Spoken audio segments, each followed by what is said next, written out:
Salut, c'est Radou, je suis content de vous retrouver pour la mise à jour de l'analyse technique du CAC 40. Alors, séance plutôt intéressante techniquement, puisque si la baisse est bien au rendez-vous avec 0,3%, il faut savoir que en séance, la correction a été bien plus marquée, puisqu'on a perdu jusqu'à 2%. Ok, mais ça c'est essentiellement fait à l'ouverture des marchés. On verra ça un petit peu plus tard. Mais pour l'instant, on va dire que ça tient et ça tient pas pour des raisons anecdotiques. Hein. C'est que, nous sommes soutenus par ce gap qui est un petit peu le juge de paix entre ceux qui envisagent une nouvelle impulsion haussière d'importance, notamment avec la fameuse règle du gap de continuation. Ici, vous prenez la distance avant le gap, vous reportez par-delà le gap. Mais également parce que nous sommes au contact d'un support mensuel. On a déjà maintes fois parlé et il est vrai. En fait, ce sont les gros qui achètent ici, ok, ceux qui peuvent se permettre d'acheter progressivement selon d'ailleurs des accumulations progressives. Hein. Donc les gros achètent là, les gros vont acheter là, ils vont acheter même parce qu'ils se soucient pas vraiment de l'analyse technique, hein, progressivement pendant la baisse et les mouvements baissiers en fait sont absorbés par l'éponge que représentent les achats des institutionnels sur ces niveaux. Hein.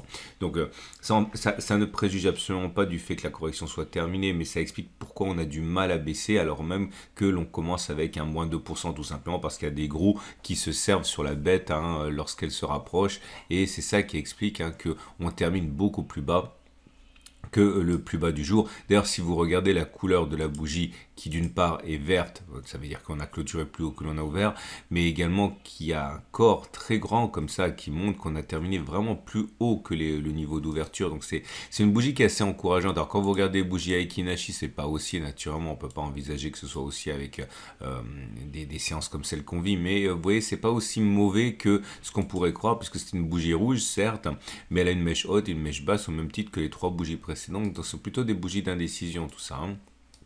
Et ce qui m'intéresse aujourd'hui d'évoquer avec vous, c'est un de mes setups de trading préférés pour le très court terme, hein, c'est le Turtle Soup.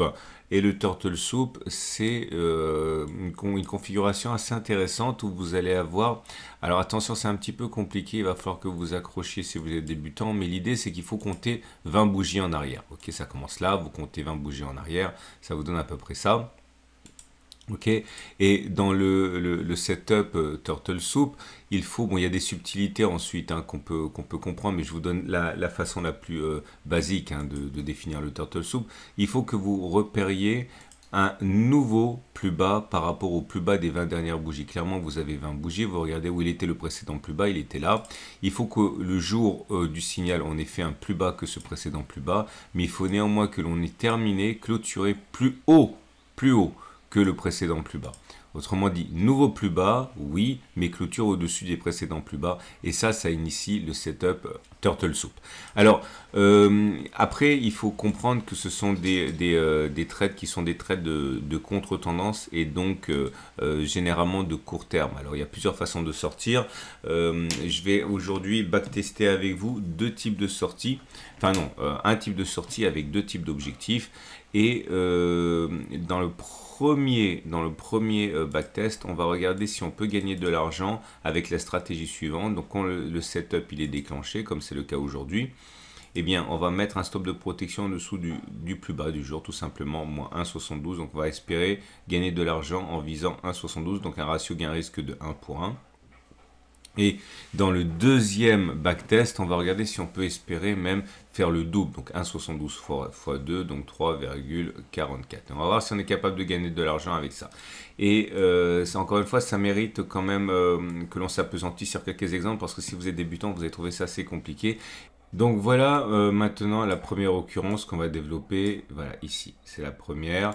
Regardez, c'est sur cette bougie que tout se passe. Donc vous comptez 20 bougies à partir de cette bougie. Je vais vous montrer 1, 2, 3, 4, 5, 6, 7, 8, 9, 10, 11, 12, 13, 14, 15, 16, 17, 18, 19, 20. Donc ça va de là jusqu'à là. Où était le précédent plus bas? Il était ici. Où est le nouveau plus bas? Il a été fait sur cette bougie-ci. Regardez, je vous le prouve. Ok, on est bien allé un tantinet, une chouillette plus bas. Mais on a clôturé plus haut. que le précédent plus bas. C'est un setup Turtle Soup qui vient de se déclencher et comme vous pouvez le voir, on a atteint les deux objectifs assignés. Le premier, c'était de prendre la distance entre la clôture et les plus bas, donc un stop de protection à moins de 19. On voit bien qu'on a fait plus de 19, on a même fait beaucoup plus, hein, on a fait même 6,3 ici. Donc c'est pour ça qu'il y a deux bougies. Voilà. Alors c'est parti pour le test. Alors ça arrive rarement, hein. J'ai été obligé de remonter très loin dans le temps et de manger des kilomètres de graphes pour trouver les 30 occurrences. Voilà encore un double succès. Encore un double succès ici. Encore un double succès là. Vous voyez, regardez, avec le temps, vous allez trouver ça très facile, hein. Vous voyez, on a fait un nouveau plus bas et on a bien derrière rebondi. Un double succès. Un double échec que je vais développer, comme ça, on verra à quoi ça ressemble. Donc, le plus bas, il a été de 20 bougies, il était là. Il y a eu un nouveau plus bas qui a été fait là. On a clôturé néanmoins plus haut. Donc l'objectif, c'était de prendre la distance avec un stop de protection à 1,88. Et vous voyez, ça n'a pas fonctionné. On a été déclenché ici. Donc on a fait ni une fois ni deux fois le stop de protection. Double succès. Alors là, je vous montre simplement cet exemple pour vous montrer des cas un petit peu plus tangents, mais qui méritent d'être vus quand même. Donc là, le plus bas a été fait sur cette bougie-ci. Le nouveau plus bas a été fait là, mais si vous comptez 20 bougies, 1, 2, 3, 4, 5, 6, 7, 8, 9, 10, 11, 12, 13, 14, 15, 16, 17, 18, 19, 20. En fait, vous voyez, il faut bien compter 20 bougies parce qu'en fait, le plus bas de 20 bougies, il est là. Il n'est pas là. Ok, donc c'est pour ça que je voulais montrer ça. Regardez comme il faut monter loin. C'est un phénomène rare, c'est pour ça que c'est d'autant plus intéressant ce qui s'est passé. Encore un double succès ici, un double échec. Là, regardez, encore un cas un petit peu tangent, mais si vous prenez les plus bas, vous voyez, on a bien fait un nouveau plus bas, mais on a clôturé quand même plus bas que le précédent plus bas, donc c'est pas un Turtle Soup, hein. Bon, vous allez dire ça a fonctionné, oui, mais là c'est quand même pas un Turtle Soup. Un double échec, un double échec, un double succès, un échec, un succès, un double échec, un double succès, un double succès, un double échec, un double succès, double échec, double succès, triple double échec, succès, échec, et je crois que c'est bon. Il était très beau d'ailleurs celui-là, hein. Vous voyez, regardez, c'est un cas d'école, ancien plus bas, nouveau plus bas, clôture au-dessus de précédent plus bas, et puis derrière l'ascension. Et on arrive à la statistique suivante. Après 34 occurrences, eh bien, on a 16 succès et 14 échecs pour l'objectif numéro 1, autrement dit 53%, 47%. Ça veut dire que bon, c'est très très proche de 50% de l'aléatoire. Ça veut dire qu'on aurait gagné en imaginant que ce backtest soit valable, et il n'est pas valable parce qu'on ne peut pas tirer de loi sur 30 occurrences, c'est simplement donné à titre de partage de ma méthode. On aurait gagné 16 fois 1000 euros pour un risque de 1000 euros par trade, donc ça fait 16 000. On aurait perdu 14 fois 1000, 14 000, donc on aurait gagné 2000, mais enfin encore une fois sur 30 occurrences, 16-14 c'est quasiment du 50%. Ce qui est intéressant surtout, c'est que si on prend le deuxième objectif, deux fois plus ambitieux que le premier, eh bien on fait quasiment pas baisser le pourcentage de réussite, parce qu'on arrive à 15 succès, 15 échecs, mais on gagne 15 fois 2000, 30 000, et on perd 15 fois 1000, 15 000, ça change pas, et on gagne donc 15 000 par rapport au cas précédent où on gagnait quasiment rien, enfin 2000. Et donc c'est très intéressant parce que je suis en train de vous dire que ce backtest montre qu'on a à peu près une chance sur deux d'avoir raison, mais on gagne beaucoup plus si on a raison que si on a tort. Clairement, ça veut dire quoi? Ça veut dire que suite au backtest du jour, eh bien, si on fait moins 72 et qu'on vise 1,72, on a plus de chances d'avoir raison, mais quasiment pas moins si on vise 2 fois 1,72, donc 3,44. Autrement dit, ça peut être intéressant pour ceux qui ont un biais aussi. Alors j'ai quelques petits secrets, quelques petites techniques, quelques petites façons particulières d'augmenter le taux de réussite. Si vous avez le pack Total Trado, je vous invite à bien regarder le module sur le Turtle Soup qui s'appelle le Turtle Soup revisité par Trado. Vous allez avoir des éléments qui vous permettent d'augmenter le pourcentage de réussite. N'hésitez pas. En tout cas, ça peut être assez intéressant pour vous. Donc, ce qui nous amène aux éléments techniques. La moyenne mobile à 7 jours est toujours descendante, on est en dessous. Donc, ça veut dire que la tendance immédiate est baissière. La moyenne mobile à 20 jours est ascendante et on est au-dessous. Donc, la tendance générale est neutre. Attention, on a eu un croisement baissier M7-M20. Bon, en ce sens, hein, j'ai dit que c'était un signal baissier assez faible, hein, le croisement baissier faible, mais en tout cas, en ce sens, le fait qu'on ait une baisse aujourd'hui n'est pas surprenant. On a la moyenne mobile à 50 jours qui est toujours descendante, on est en dessous, donc la tendance de fond est baissière. Et on a, c'est à peu près tout ce qu'on a au niveau des indicateurs techniques, et ce qui nous amène à l'Ichimoku. Et là, je vais m'appesantir également sur l'Ichimoku parce que, bon, si vous êtes des habitués du format, vous savez que le problème du Trado Twist, c'est que parfois ça fonctionne très très bien, mais parfois on a des twists et retwists à répétition. Et c'est le cas ici, vous voyez, twist, retwist, retwist, retwist, là aussi. Donc là, ça veut dire qu'il faut laisser tomber, il ne faut plus trader ça, hein. Ça veut dire qu'on est en trading range. Il ne faut pas trop insister. Vous voyez, donc l'idée c'est qu'en gros ce que je suis en train de vous dire, c'est qu'à titre personnel, lorsque je fais du coaching, etc., je recommande à mes étudiants de prendre le premier twist. Quand ça retwist, ça re-retwist, etc., ça devient compliqué. C'est pas pour ça que ça fonctionne pas, mais ça fonctionne moins bien, et surtout vous allez être noyé dans les faux signaux. Donc voilà un exemple type, hein. Prenez le premier twist, mais pas les suivants. Après vous apprendrez à mieux sélectionner les twist et retwist qui sont prenables entre guillemets, mais là vous voyez en l'espace d'une semaine vous aviez un twist, un retwist, donc oubliez, ça veut dire simplement qu'on est parti pour faire un trading range, ça, hein. Et donc ceux qui veulent trader absolument peuvent trader les ranges par contre, mais ne tradez pas forcément les objectifs tels que je vous les ai signalés, ça fonctionnerait moins bien.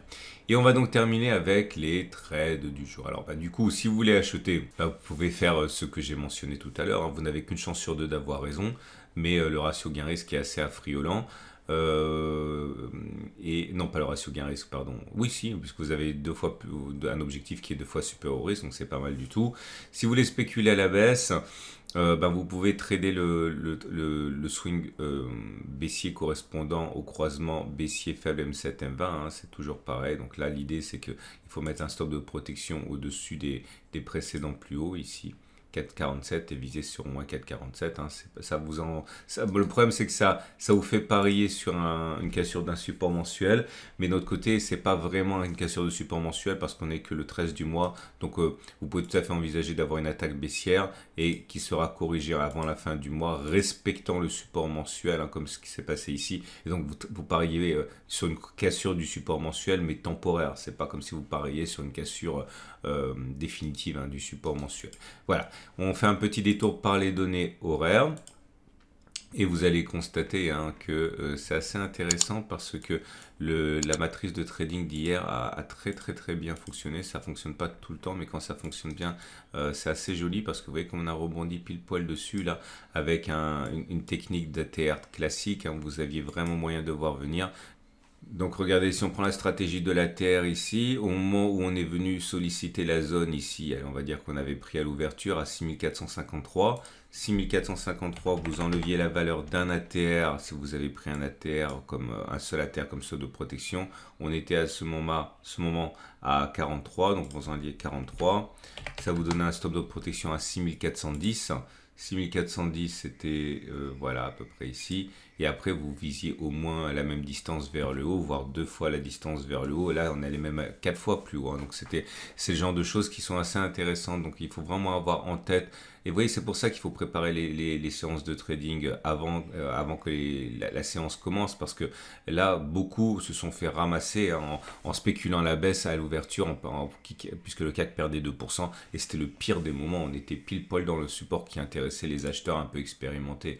Donc voilà, gardez ça à l'esprit. N'oubliez pas non plus la vidéo de l'or qui arrive. Regardez comme l'once d'or progresse bien avec le désastre inflationniste auquel on assiste. Regardez, pendant que le CAC 40, pendant que les indices traînent la langue, regardez ce qui se passe sur l'or libellé en euros depuis 10 jours, ça monte.